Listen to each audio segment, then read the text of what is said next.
Gajanan developers Pune यांच्याकडून आता पंढरपुरात इस्मावी कलश मंगल कार्यालय येथे साकारला जातो आहे भव्य गजानन टॉवर 10 मजली ट्विन बिल्डिंगचा प्रकल्प मजबूत आरसीसी फ्रेम रचना पायांसाठी वायू प्रतिबंधक उपाययोजना आयएस मानकानुसार भूकंप प्रतिरोधक आरसीसी रचना असलेल्या गजानन टॉवर मध्ये उपलब्ध आहेत अत्याधुनिक सुविधांनी युक्त 1022 स्क्वेअर फुटाचे 2 बीएचके फ्लॅट्स सुशोभित प्रवेश कक्ष सामायिक क्षेत्रासाठी अत्याधुनिक सुरक्षा यंत्रणा लिफ्ट आणि सामायिक क्षेत्रांसाठी वीज बॅकअपची सुविधा स्वतंत्र अग्निशमन यंत्रणा 2 मजली पुरेशी पार्किंग व्यवस्था प्रत्येक कार पार्किंगच्या ठिकाणी स्वतंत्र ईव्ही चार्जिंगची सोय सोलर वॉटर यंत्रणा प्रत्येक सदनिकेसाठी इन्व्हर्टरची सोय इस्मावी कलश मंगल कार्यालय शेजारी साकारल्या जात असणाऱ्या गजानन टॉवर मध्ये आजच आपल्या हक्काचा आणि आधुनिक सुविधांनी परिपूर्ण अलिशान फ्रीसाठी संपर्क क्रमांक 76 प्रेम संबंधातून झालेल्या वादानंतर एका तरुणाने थेट टोकाचे पाऊल उचलत व्हिडिओ कॉलवर प्रियसीशी बोलताना गळफास घेऊन स्वतःला संपवल्याची धक्कादायक घटना लकडगंज पोलीस ठाण्याच्या हद्दीत घडली।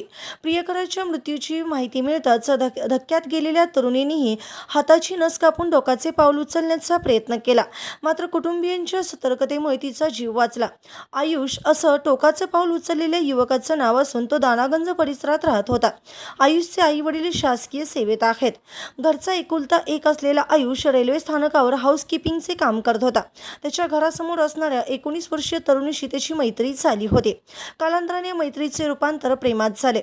दोघांचे प्रेम प्रकरण परिसरात चर्चेचा विषय ठरले होते। ही बाब त्यांच्या कुटुंबियांच्या लक्षात आल्यानंतर दोन्ही कुटुंबियांनी चर्चा करून त्यांच्या नात्याला विरोध केला नाही। काही दिवसातच दोघांचे लग्न करण्याचेही नियोजन झाले होते। दरम्यान काही दिवसापूर्वी आयुष आणि त्या तरुणीमध्ये कोणत्या तरी कारणावरून वाद झाला। या वादातून आयुष मानसिक तणावात गेला। मंगळवारी त्याने तरुणीला व्हिडिओ कॉल केला। दरम्यान मला शेवटचं बघून घे असं म्हणत फोन कट केला। त्यानंतर सकाळी त्याची आई त्याला कामावर जायला उठवायला गेली असता त्याने कोणताही प्रतिसाद दिला नाही। त्यानंतर दार उघडून पाहिले असता त्याने गळफास घेत स्वतःला संपवल्याचे समजले। घटनेची माहिती मिळताच लकडगंज पोलिसांनी घटनास्थळी धाव घेत पंचनामा केला। या प्रकरणी अकस्मात मृत्यूची नोंद करण्यात आली असून टोकाचं पाऊल उचलण्यापूर्वी आयुषने मोबाईलमधील काही चॅट्स डिलीट केल्याची माहिती समोर आली असून त्याचा मोबाईल फॉरेन्सिक तपासणीसाठी पाठवण्यात आला आहे। कोणतीही चिठ्ठी न मिळाल्याने या घटनेमागे नेमकं कारण अद्याप स्पष्ट झालेलं नाही।